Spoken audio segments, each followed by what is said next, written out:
Ok, pues si están de acuerdo, vamos a ir dando inicio. Eh, pues bienvenidas, bienvenidos, bienvenides a este segundo día de actividades de este congreso. Y el día de hoy estamos vamos a tener a continuación la mesa número 3, que corresponde al eje de cuerpos expandidos, performatividades, tecnologías y sensibilidades contemporáneas. Y en esta mesa 3 nos van a acompañar dos ponentes.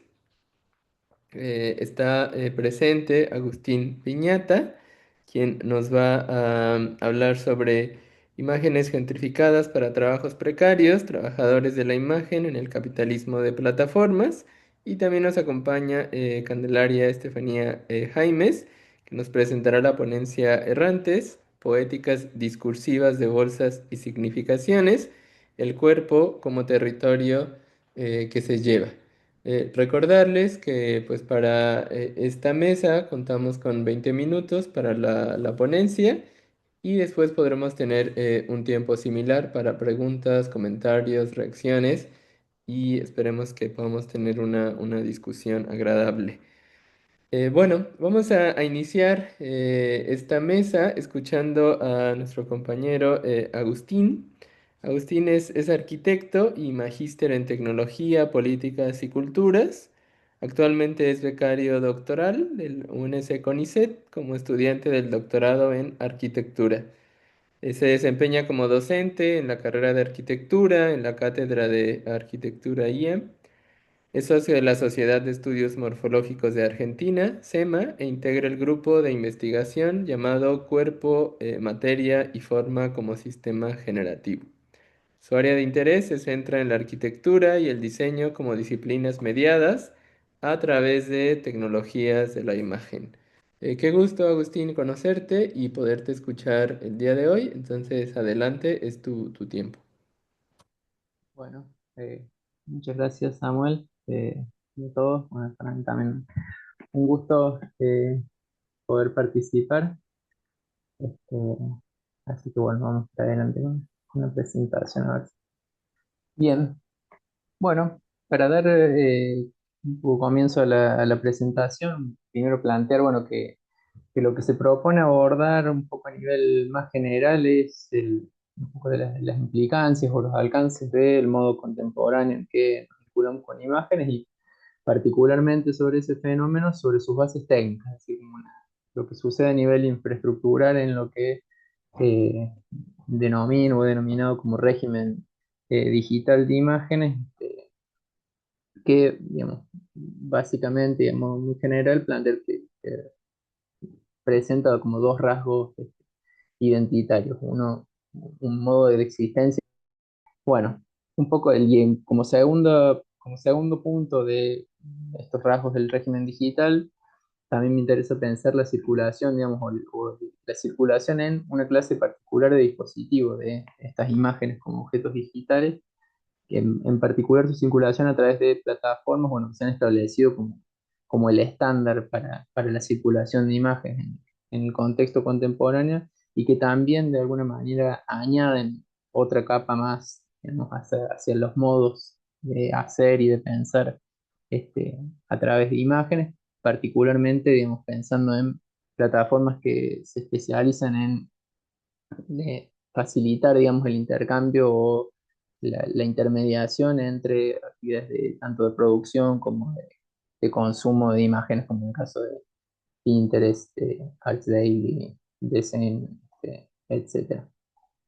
Bien, un poco el objetivo de la presentación, lo que se propone es de poner en tensión un poco este escenario que planteamos del régimen digital de imágenes en torno, bueno, a dos nociones concretas. Por un lado la de gentrificación y por el otro la de precarización, bueno, que son dos nociones que nos interesan particularmente en tanto como forman parte inherente, digamos, una componente fundamental de lo que entendemos como el tardo capitalismo, por el tardo capitalismo como marco hegemónico contemporáneo y particularmente nos interesa indagar en términos de cómo es que este contexto que es económico y político, pero que también tiene una dimensión técnica y estética, se vincula, bueno, con el régimen digital de imágenes. Por ahí me parece, retomo acá en este punto, en relación, bueno, a la gentrificación, digo, esto que señalaba, ¿no? Es un proceso surgido del ámbito de los estudios urbanos que busca explicar un fenómeno extremadamente concreto como es el desplazamiento de los habitantes del sector urbano por eh, otros de mayor poder adquisitivo, ¿sí? Esta es una dinámica que más allá de la mirada crítica la, y la carga negativa que implica el concepto de gentrificación, digo, no ha hecho más que una manera de profundizarse o tornarse casi ubicua, particularmente en relación a una suerte de boom de políticas neoliberales en relación al planeamiento urbano, lo cual la vuelve en un fenómeno casi reconocible en prácticamente cualquier ciudad del mundo. Y bueno, en ese sentido, este devenir del término marca o da la posibilidad tal vez de eh, apropiárselo en un sentido ampliado, ¿sí? Ya un poco liberándose de los límites de lo específico de los estudios urbanos para, bueno, poder aplicarla a toda otra clase de fenómenos, retomando como una lógica o reflejando una serie de características o siendo aplicado a fenómenos cuyas características, bueno, están marcadas principalmente por su adaptación a los flujos del capital, ¿sí? En ese sentido, bueno, este sentido ampliado nos permite como rotular a esa clase de fenómenos como, como parte de la gentrificación o como fenómenos gentrificados. Por otra parte, en relación a las imágenes, particularmente, que es lo que tomamos como objeto de estudio, también lo que interesa recuperar es una dimensión estética que también es parte de la gentrificación. Si quieres, Samuel, pasar a la siguiente, eh, que, que nada, digamos, que también digamos, es algo que forma parte de una cierta cultura general, popular y que tiene que ver con esta dimensión estética que con el que solemos entender determinado tipo de fenómenos como de carácter genérico, con una cierta sensación de aplanamiento o de carácter repetitivo, ¿sí? Bueno, en ese sentido, digamos, en ese sentido ampliado de la gentrificación, un poco una de las propuestas de la presentación es, bueno, la de caracterizar a estas imágenes circulando en plataformas como imágenes gentrificadas, ¿sí? En ese sentido, bueno, señalar una serie de características que bueno, nos permiten como nombrarlas de esa forma, ¿sí? Por un lado, bueno, la cantidad desbordante con la que se nos presentan a través de las interfaces de las plataformas, por un lado cómo se presentan de forma no jerarquizada entre las mismas, particularmente la velocidad, bueno, acelerada tanto de circulación como de consumo, que de alguna manera nos dan pie o nos permiten leerla en una clave similar a como percibimos o como leemos los fenómenos por ahí, como que más comúnmente o generalmente asociamos a un determinado proceso de gentrificación. Digo, bares de cerveza artesanal que empiezan como a ocupar un espacio urbano, lo mismo con los cafés de especialidad, y uno podría aplicar como esa misma lógica en relación a las imágenes circulando en plataformas, o al menos leerlas en la misma clave, ¿sí? Bien, ay, eso. Eh, en relación a las características, ¿cómo podríamos caracterizar esto que identificamos como imágenes gentrificadas? Como, en particular, o como características más salientes, uno lo que puede señalar en primer lugar es, bueno, que hay algo de una liberación o una falta de dependencia de las imágenes respecto a su dimensión representacional, ¿sí? O sea, aquello que representan su contenido, su expresión formal, deja de ser como el único referente sobre el cual identificarlas y empieza a jugar en relación, bueno, a otros parámetros, como puede ser principalmente su inserción en el contexto de la plataforma y este hecho que las pone en diálogo, bueno, con una cantidad innumerable de otras imágenes a quienes se asemejan en mayor o menor medida, ¿sí? Esto, digamos, la interfase de la plataforma, lo que de alguna manera da lugar es, bueno, perdón, perdí eso, un espacio donde la atención que nosotros brindamos a cada imagen está permanentemente disputada por otras series de imágenes hacia donde se nos disipa la mirada, ¿sí? Bien, ahora sí podemos hacer.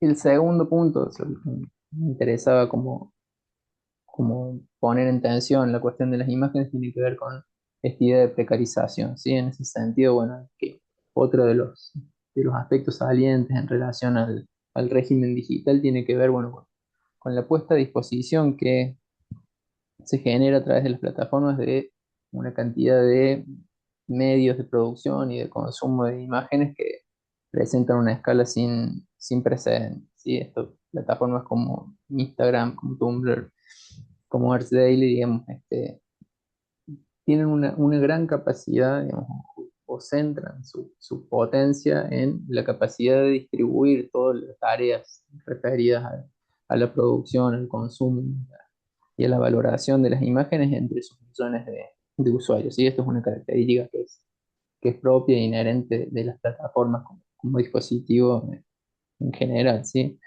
En ese sentido, digo, bueno, esto como que señala Helen Ranting, que toda esta clase de trabajo usualmente queda sumergida, naturalizada, despolitizada, trivializada y que particularmente para disciplinas como bueno, la arquitectura, la fotografía, el arte, etcétera, cobra una relevancia especial en tanto, bueno, están como inherentemente ligadas a su mediación a través de tecnologías de la imagen, ¿sí? Bueno, y es un poco este vínculo entre estas condiciones particulares de la imagen en el régimen digital y el trabajo que involucra su producción y su consumo que se vincula directamente con aquello que Remedios Zafra señala como un signo de época, digamos, ¿no? Esto es la precarización del trabajo creativo o el devenir precario del trabajador creativo, ¿sí?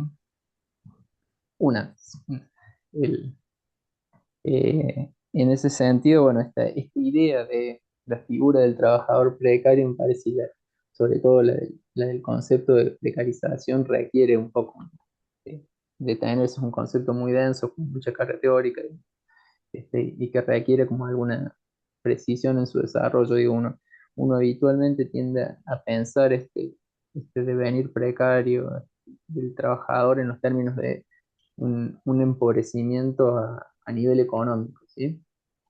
Y en ese sentido me parece que resulta como más sugerente o más ligado a este fenómeno que estamos intentando como desarrollar esta lógica más en relación a lo que plantea Judith Butler, a la oposición entre el par, entre precariedad y precariedad, y que me parece que se ve reflejado en una definición que hacen Giuseppe Coco y Bárbara Sagnetti en relación al trabajador precario, a partir de entenderlo principalmente como aquel que se ve obligado a generarse de forma continua las condiciones de posibilidad de su propio trabajo.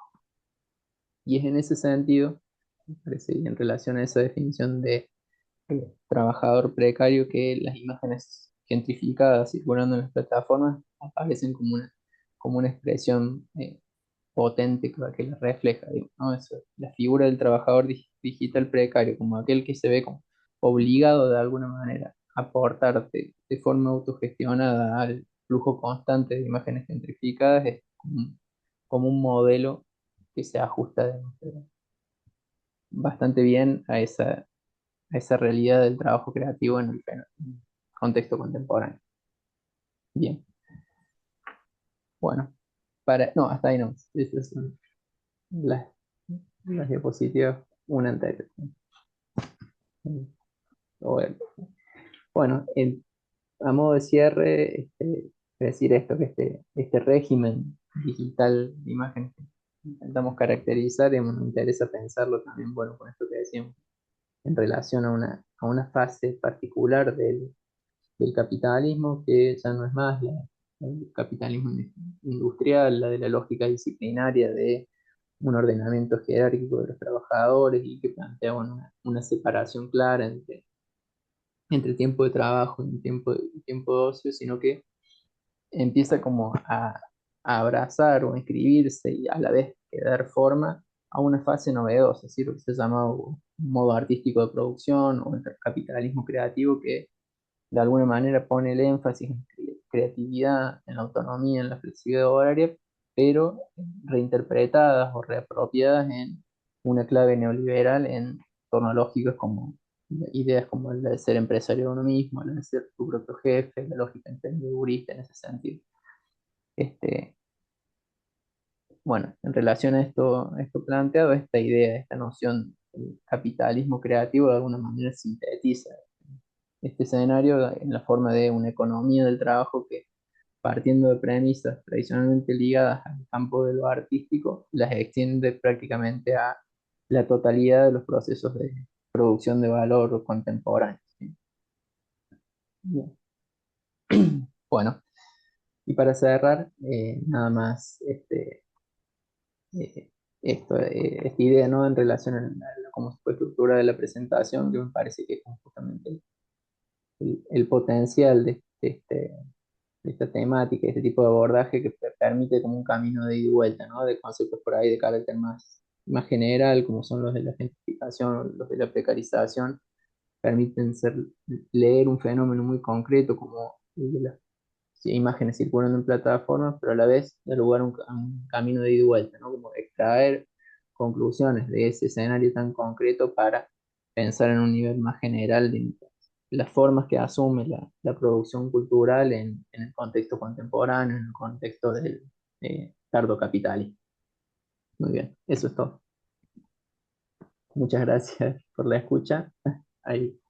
Y bueno, daríamos pie a la ponencia de Candelaria Jaimes, quien es especialista en procesos y prácticas artísticas contemporáneas, licenciada en Artes y Gestión Cultural por la Universidad Provincial de Córdoba y profesora de Artes Visuales.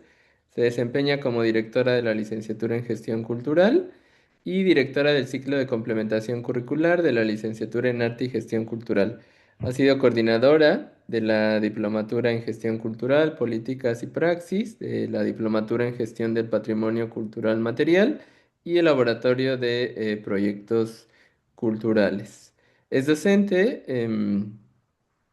también en la licenciatura en Arte y Gestión Cultural, en el profesorado universitario en Artes Visuales y en la Tecnicatura Universitaria en Gestión del Patrimonio Cultural. Es investigadora y doctoranda en Artes, también por la Facultad de Artes de la Universidad Nacional de Córdoba. Como artista, Candelaria desarrolla una práctica en pintura y escritura. Su obra se ha expuesto en espacios institucionales como el Museo Evita Palacio Ferreira, donde presentó la muestra Elegía para la muerte de mi padre.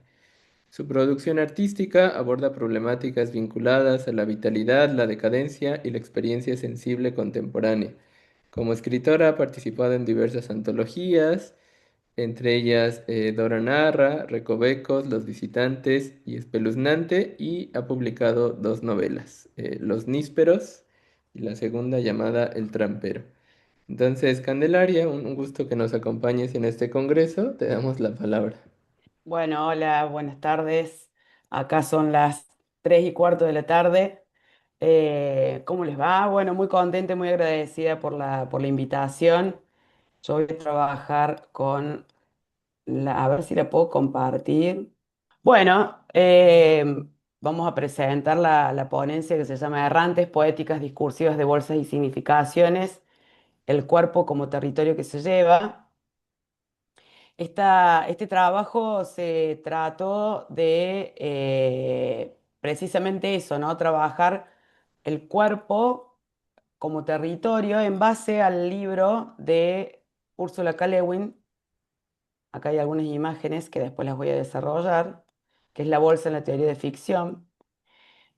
Propusimos una instalación, un trabajo que la materia es cuatrimestral, es una materia que se llama Prácticas Artísticas de Vinculación Territorial del profesorado. Son alumnas, en este caso eran una, dos, tres, cuatro, cinco, seis mujeres y un solo varón. que están terminando su profesorado, es una materia que culmina dentro de toda la malla curricular que tienen los estudiantes. Y la propuesta fue trabajar con partiendo de la base de la propuesta de Ursula K. Le Guin de la bolsa como territorio, como espacio de memoria, como espacio para llevar objetos. Entonces, bueno, la idea fue que los estudiantes, a través de un proceso largo, no tan largo porque fueron 4 meses, de sensibilización en base a lecturas, de cuentos, de textos, de trabajos de investigación más, de etnografías personales, llegaran a una instancia en Córdoba que se llama la Noche de los Museos, que el año pasado fue en octubre, a una instalación con sus bolsas. Pero el proceso era individual, cada uno iba trabajando sus selecciones en base a todo este trabajo que hicimos de lectura de textos y de mucha reflexión y trabajo compartido en una manera de armar comunidad, ¿no? De estar en ese espacio. La materia la dicto los miércoles de 8 a 10 de la noche, es un horario bastante límite en términos de que ya están terminando su cursado y que ya es tarde, y sin embargo se genera un espacio muy íntimo donde son posibles todas estas, voy a cerrar la ventana porque me entra el viento, eh, estas producciones. Bueno, acá está el libro, lo deben conocer, un libro cortito, chiquito, que es muy interesante porque, bueno, Úrsula K. Le Guin propone esto de salir como del paradigma del héroe, que llevaba, a lo mejor ella dice lo importante es el relato, lo que se cuenta, ¿no? Entonces, no la gran epopeya heroica de, por ejemplo, el cazador de un mamut, sino que, bueno, ¿qué hacían esas personas, esos humanos prehistóricos cuando tenían que recolectar y cómo se sobrevivía? Entonces, la principal hipótesis es que probablemente fue un recipiente a donde tenían que llevar las cosas y que ese relato por ahí de decir, bueno, recoger semillas no era tan efectivo ni popular como decir esto de poder atrapar a un mamut y matarlo y hacer, bueno, toda la correspondiente analogía dentro de lo visual. Entonces, bueno, la introducción del libro tiene un texto de Donna Haraway muy interesante, donde ella ahí muestra 3 bolsas que le fueron obsequiadas en distintas comunidades y qué significaba cada una de ellas. En base a eso, empezamos a trabajar en esto, el arte contemporáneo situado, las pedagogías artísticas, porque los estudiantes van a ser profesores al terminar ese año, cuerpo, territorio, las narrativas no heroicas y la instalación participativa. Entonces la propuesta fue trabajar con 2 soportes, con el soporte de la bitácora como elemento pedagógico y de acompañamiento y de objeto o artefacto que iba a acompañar después la instalación, donde se podían empezar a registrar cada una de las instancias que íbamos haciendo en el aula. Entonces empezamos, esta es la bitácora de una de las estudiantes. Empezamos trabajando con la pregunta, que también esta es del manual de la artista de Diana Eisenberg, que ella propone esto: ¿cuál es la situación más temprana que recordás que pudo haber marcado tu decisión de ser artista? Entonces, es una pregunta provocadora que genera esto, ¿no? De situarse dentro de un profesorado, dentro de una carrera en artes visuales. Bueno, ¿cuál es la conexión de mi yo artista in- que va a acompañar mi práctica docente? Entonces, bueno, ¿cuál es ese momento? ¿En qué momento empezaron a pensarse o tomaron la decisión de ser artistas? Y como ejercicio, hay una aplicación de un diario, de un portal de un diario argentino que se llama Clarín, que es la tapa del diario de la fecha que naciste. Entonces, la propuesta con esta acción es ver esa tapa del día que uno nació, que es un diario de Buenos Aires, no es un diario de acá de Córdoba, eh, y tener como una noción contextual de qué estaba pasando en el momento del nacimiento de cada uno de nuestros estudiantes. Y es muy divertido ese ejercicio porque lo hacemos ahí en el aula y notamos primero, la tapa de mi diario, por ejemplo, era en blanco y negro. Hay tapas de acuerdo a las edades, nosotros tenemos una diversidad, una franja etaria bastante amplia dentro de nuestras carreras. Entonces era ver problemáticas que a veces son parecidas a las que nos pasan ahora, a veces son divertidas, con casos de cosas que pasaron en el momento que cada uno nació. Bueno, y acá Vero saca hace una impresión de la etapa del día que ella nació.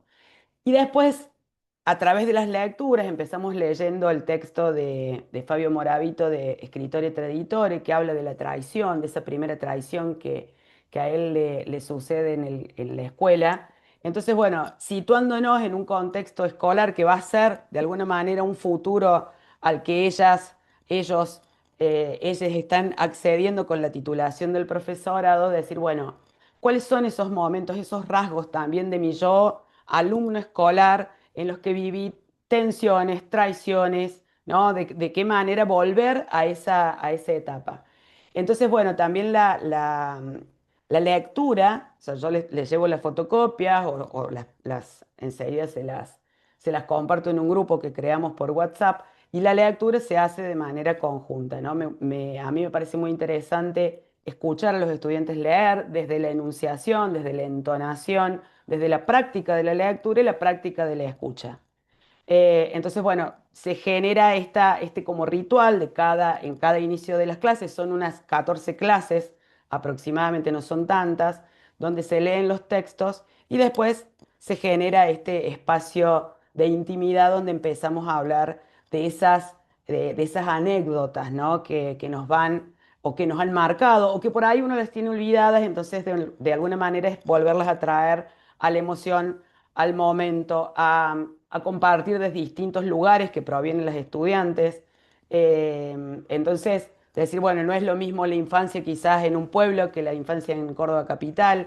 Una de las chicas me acuerdo que contaba lo que fue cuando ella llegó de su pueblo a estudiar a Córdoba. Córdoba es una ciudad universitaria y el vértigo de tomar el colectivo, por ejemplo, o sea, de tomar un micro que la trasladara de un lugar a otro, cuando en el pueblo o se manejaban en auto, moto o caminando, y acá, bueno, la distancia también provoca otros desafíos, otros temores que son traídos, digamos, en estas adultas ya de una manera melancólica, divertida, o sea, como de poner la emoción ahí dentro de este momento en el que estamos empezando a trabajar. Entonces, otra de las invitaciones también es un ejercicio robado a otra docente que era de trabajar las palabras como arquitectura. Bueno, un poco acá me cuelgo de Agustín y la profesión, y es tomar las palabras como eso, ¿no? Como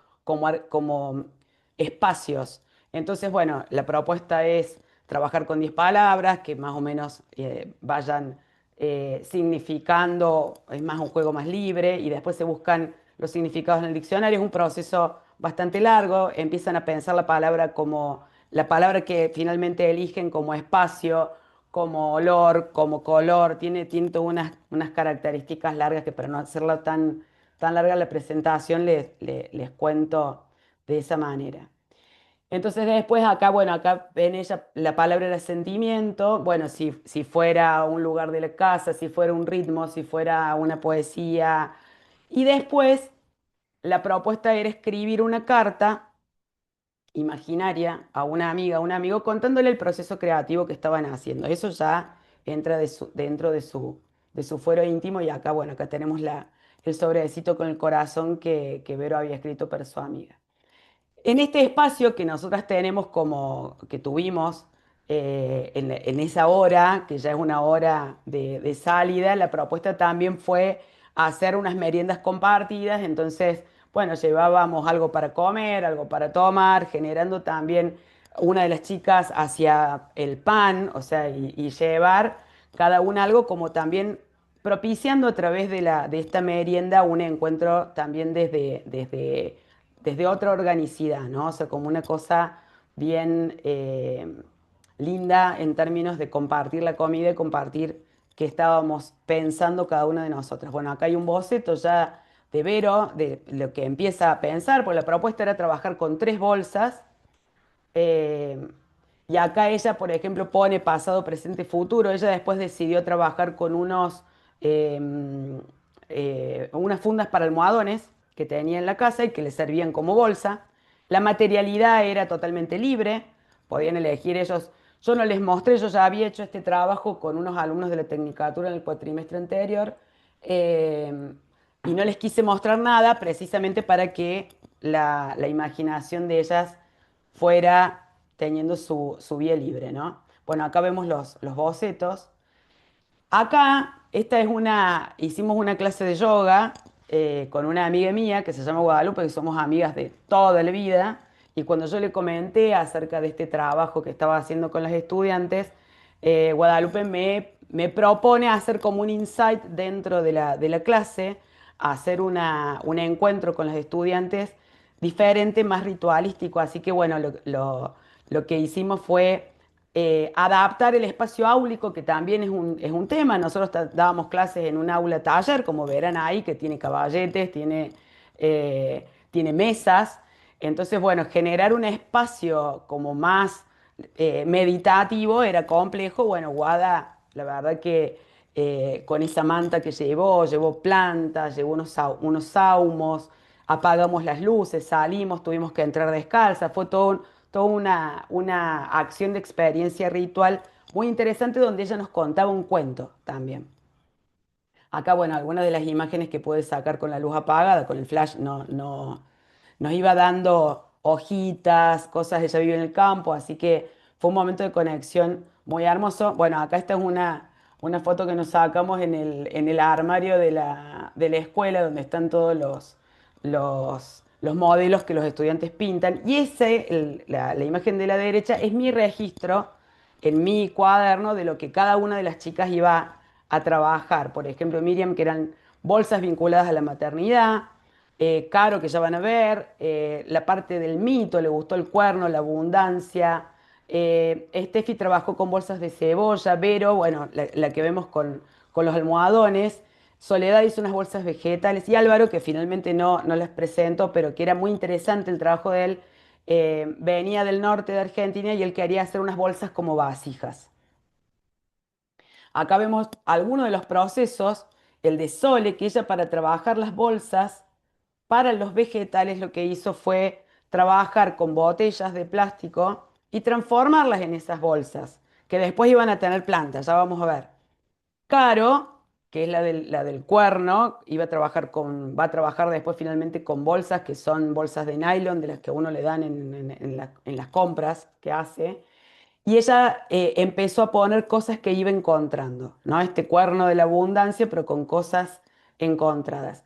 Acá vemos las estrellas que son parte del proyecto de Vero. Esta es parte de la bitácora de Vero, donde habla del tiempo, un dibujo de ella en el colectivo, un grabado. Estos son planos, ven el recorrido del colectivo que les contaba. Y acá vamos a ver una primera foto dentro de la bitácora de lo que fue el montaje de Vero con sus tres bolsas. ¿Cómo vamos de tiempo, Samuel? Nos quedan 5 minutos. Ay, bueno, me apuro. Acá este es el proceso de construcción del trabajo de Caro. Acá la vemos a Sole con su bolsa. Acá vemos, este proceso fue en su casa, el de Caro, con el cuerno. Y acá, el día de la noche de los museos, nosotros habíamos previsto la instalación en el jardín, en una parte de la universidad, y habíamos pensado todo, pero llovió ese día. Y dentro del imprevisto, que nosotros también trabajamos mucho con esa idea de pensar el imprevisto como posibilidad, tuvimos que hacer el montaje en un aula. Así que bueno, tuvimos que cambiar, barajar y dar de nuevo en ese día el modo de hacer el montaje de la muestra. Acá vemos el cuerno de Vero, digamos que también nos afectó en el sentido de que la iluminación en el jardín iba a ser otra, íbamos a trabajar con otros dispositivos lumínicos y acá, bueno, tuvimos que trabajar con las luces que había. Acá está Miriam colgando sus bolsas. eh, la estudiante de los pájaros, fíjense que ella trabajó la idea de nido, ¿no? Acá están las bolsas con las cebollas. Acá es la invitación dentro de la noche de los museos. Nosotros estábamos en la Escuela Figueroa Alcorta, que es la escuela donde está radicado el profesorado, y esta es la gráfica que teníamos, que digamos que está institucionalizada. Esa es la foto de nosotras en la noche de los museos. Yo les pedí que fueran todas vestidas de negro como para tener un criterio curatorial uniforme. Estas son las bolsas, miren qué divinas, eh, espérenme, ay, no me acuerdo, de Laura. Laura trabajó, ella es diseñadora de ropa, entonces trabajó las bolsas expandidas y las transformó en vestidos. Eran dos, estas grandes que son hermosísimas quedaron. Bueno, acá están los pájaros, las plantas, el cuerno. Y esto del dispositivo instalativo, ¿qué propició en el público? Recorrer, activar las piezas en este espacio de interacción, ¿no? Y la memoria errante, cuando empezamos a pensar el nombre, bueno, ¿cómo le poníamos? ¿Cómo íbamos a nombrar eh, todo este trabajo? Entonces, bueno, la palabra errante la buscamos en el diccionario, buscamos, y fue de pensar en esto, ¿no? Como algo que está en permanente movimiento, que no es estático, que lo que se lleva en la bolsa también puede ser variable, ¿no? Un relato no lineal, un relato no heroico, apelando a la cotidianeidad, a la sensibilidad, a esto también de pensarlo como una práctica pedagógica, a una práctica situada. Y esto de la producción de conocimiento, ¿no? Que es nuestra función en la universidad. Bueno, acá ya el último día, después ya de final de la noche de los museos, volvimos a juntarnos a comer y acá Vero había sacado fotos y está la libreta firmada con su nota. El día de la noche de los museos también invitábamos al público a comer, teníamos ahí unas bebidas para invitar. Y este es el último día que las chicas obviamente me regalaron una bolsa. A mí como profe la uso permanentemente, así que la experiencia fue totalmente productiva para mí como persona y como docente también, por el hecho de las significaciones que tuvo para ellas y para mí, y en estos términos, de utilizar a partir de un texto la bolsa como en la teoría de la ficción y hacer esta propuesta lúdica y a la vez conceptual y con su correlato académico, por supuesto, ¿no? Bueno, acá Vero, ella regalaba estrellas a las personas que se iban acercando y finalmente esta última placa que es donde en la bitácora ella pone la foto de todas nosotras y un gracias, que es lo que quiero decirles a ustedes. Muchas gracias, Candelaria, por compartirnos esta importante experiencia. Sin duda también quienes nos dedicamos a la docencia, pues aprendemos mucho de otras experiencias docentes y que nos llevan justo pues a seguir pensando y poniendo en práctica pues estas relaciones intermediales, del texto a la imagen, pasando por el cuerpo, y todo lo que implica pasar por el cuerpo, ¿no? La memoria, los afectos. Entonces, muchas gracias, Candelaria, por compartirnos esta experiencia. Ya podremos dialogar de ella Así es, en muchas unos gracias. minutos. Bien, muchas gracias a Agustín, Candelaria, por construir esta tercera mesa del Congreso. Y bueno, abrimos el tiempo para los comentarios, para las preguntas que pudiera haber. Pueden, ya saben, levantar su mano y tomar la palabra o también escribirlas por el chat. Tenemos 10-15 minutos para llevarlo a cabo. Para ella tenemos una pregunta de Eva. Adelante. Muchas gracias. Bueno, gracias Candelaria, gracias Agustín por compartirnos, ¿no? Lo que han estado trabajando, lo que han estado pensando desde sus nichos, ¿no? Bueno, mi pregunta va para Agustín. Me parece súper interesante esto que desarrollás sobre las imágenes gentrificadas. Me gustaría preguntarte si pensaste en algún momento que em, también estas imágenes pueden ser imágenes precarizadas, ¿no? Y también si en algún momento revisaste, por ejemplo, la categoría de imágenes promedio de Ito Steyer y cómo nos podés, o lo podés poner un poco en relación si es que lo conocés, con estas imágenes que estás presentando, ¿no? Que de alguna manera creo que responden a un contexto muy particular, ¿no? Y están totalmente ligadas a todos los procesos de circulación, de consumo y de producción, ¿no? Entonces hay como un montón de tramas de sentido, ¿no? Que de alguna manera dan por resultado esto que estás presentando, ¿no? Sobre las imágenes gentrificadas. Me parece muy interesante como esta conceptualización y bueno, quería preguntarte eso, ¿no? Si podrías pensar también que estas imágenes, además de gentrificadas, puedan ser imágenes precarizadas. Gracias. Bien, bueno, sí, muchísimas gracias por la pregunta, por el comentario. Sí, digamos, sin duda, o sea, eh, no es algo que tenga trabajado, pero hay un tanto, digamos, imágenes de alguna manera hipercapitalistas, si se quiere, o tan funcionales a una lógica capitalista, digamos, cualquier dinámica que describa, digamos, como el capitalismo, seguramente también sean aplicadas a las imágenes y en ese sentido, si uno se pusiera como a, a ahondar, a hacer lecturas, a hacer paralelismo, seguramente uno también podría pensar en estas imágenes como precarizadas.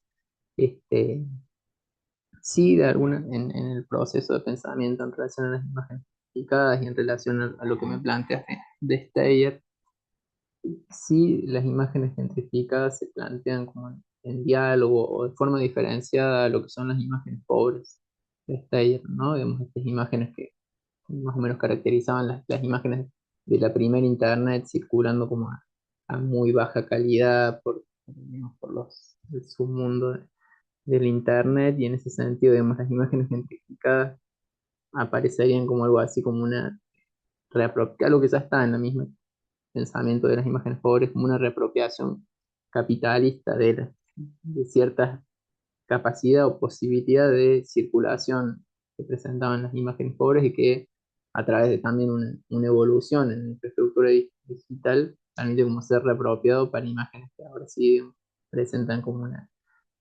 una calidad que ya no hace que estén en ese escalafón más bajo en relación a las imágenes. Es decir, que recupera toda esa adaptabilidad de las imágenes pobres en relación a los flujos y a la velocidad de consumo. En ese sentido, me parece que de alguna manera pensaba en relación a las imágenes gentrificadas, que no fue algo que incluyen en la presentación, es que se las puede pensar como algo a caballo entre estas imágenes pobres de primer internet y lo que se trabaja como imágenes invisibles, entre las que entra seguramente también las imágenes promedio de Steyer y que digamos, como condición de posibilidad, digamos, hay una condición de posibilidad para la generación de esas imágenes promedio que se surgen a partir del procesamiento algorítmico de cantidades masivas de imágenes, y que justamente esas cantidades masivas de imágenes están compuestas, o esas bases de datos de cantidades masivas de imágenes están compuestas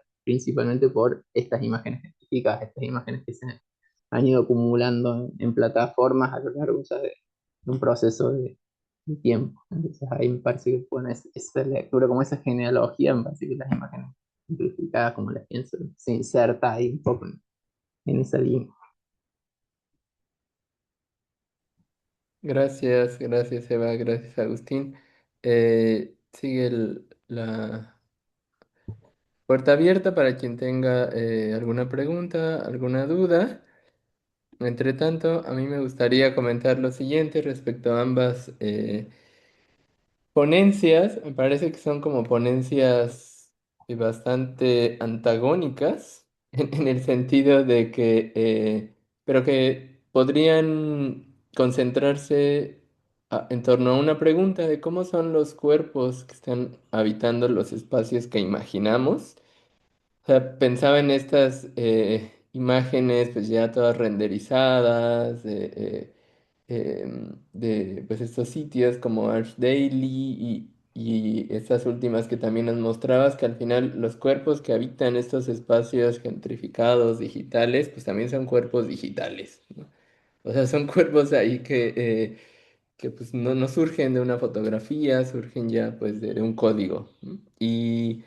Y lo que nos propone Candelario, pues son cuerpos rehabitando, recuperando, improvisando espacios para desde ahí generar territorio.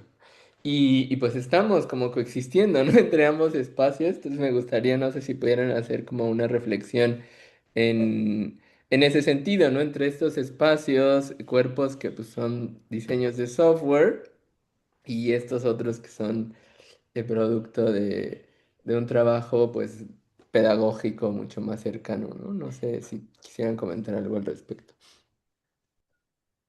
Agus, tenés la mano levantada. No sé Ah, si. bueno, era más como para hacerte una pregunta, comentario, pero que va más o menos en la línea de lo que plantea Samuel, así que lo que me interesaba particularmente como destacar de tu presentación, que me resuena mucho en relación también a mi práctica docente, tiene que ver con esta idea de poner en práctica como propuestas que tiendan a movilizar los cuerpos en el aula, en el espacio de taller, que me parece que hoy es uno de esos desafíos como urgentes en la práctica docente, ¿no? Y que es muy difícil, ¿no? Digamos, hay algo en el espacio del aula que tiene también un carácter performativo, disciplinario, que nos lleva incluso a docentes y alumnos a utilizarlos de determinada manera, digo, sentados en el pupitre, en fila, mirando al pizarrón, en posición de escucha, y que me parece que, digamos, que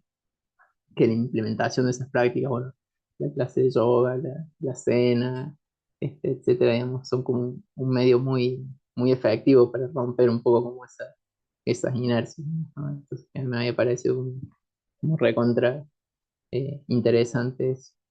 Y en relación a su contraparte, digamos, lo digital, digamos, más allá de que sí, que aparezcan como esos cuerpos eh, virtualizados, espléndidos en pantalla, tanto también su contraparte es que hay todo un trabajo involucrado y también un efecto sobre los cuerpos reales comunes en términos de la visión, en términos de la dispersión que produce el consumo de pantallas al que estamos expuestos, etcétera, digamos, que se aleja, digamos, o es como su contracara, ¿sí?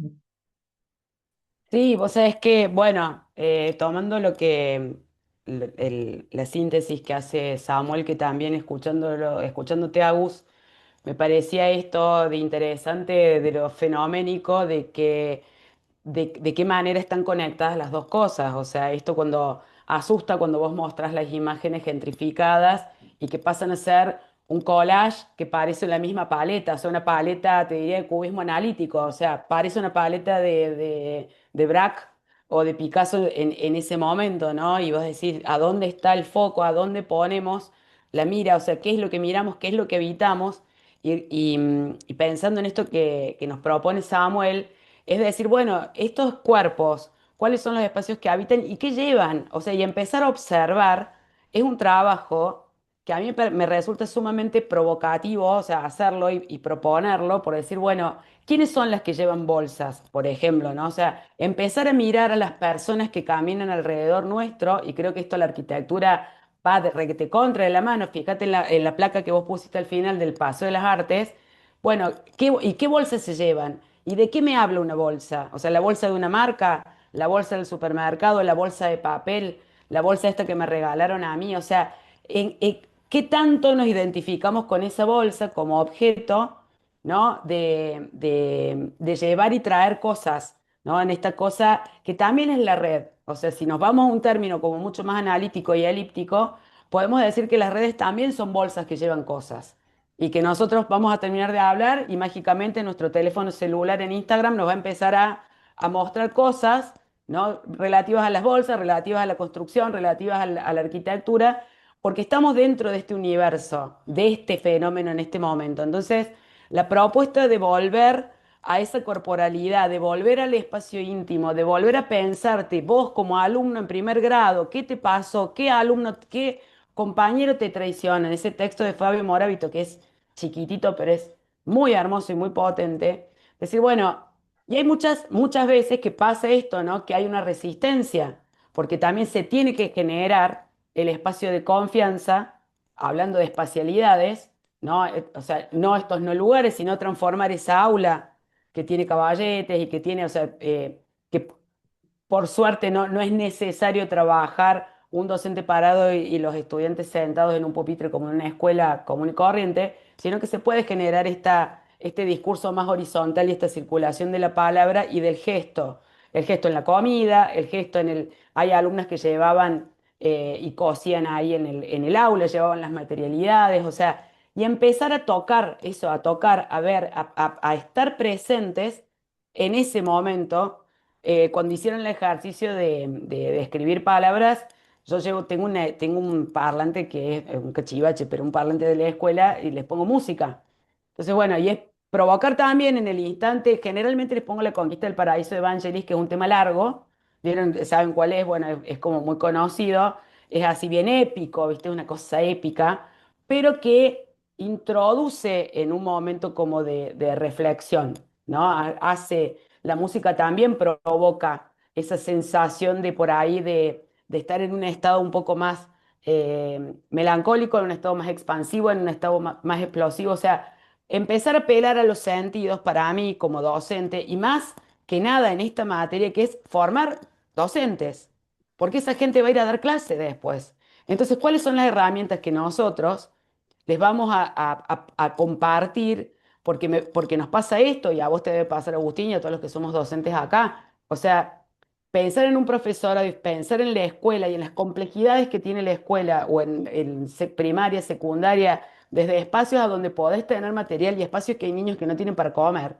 ¿Cómo vamos a hablar de las artes visuales? ¿Cómo vamos a hablar de cuerpos? ¿Cómo vamos a hablar de belleza en otros entornos? Donde a lo mejor la realidad es, veía con mucho asombro la placa que pusiste del Chavo, de la vecindad del Chavo. O sea, y esta cosa, ¿no? Es decir, ese juego, ¿cómo sería hoy la vecindad? O sea, en esta gentrificación que haces vos ahí, semiótica en la imagen. No sería lo mismo. Y esa representación de pobreza no es la representación de pobreza de ahora, por lo menos en Argentina.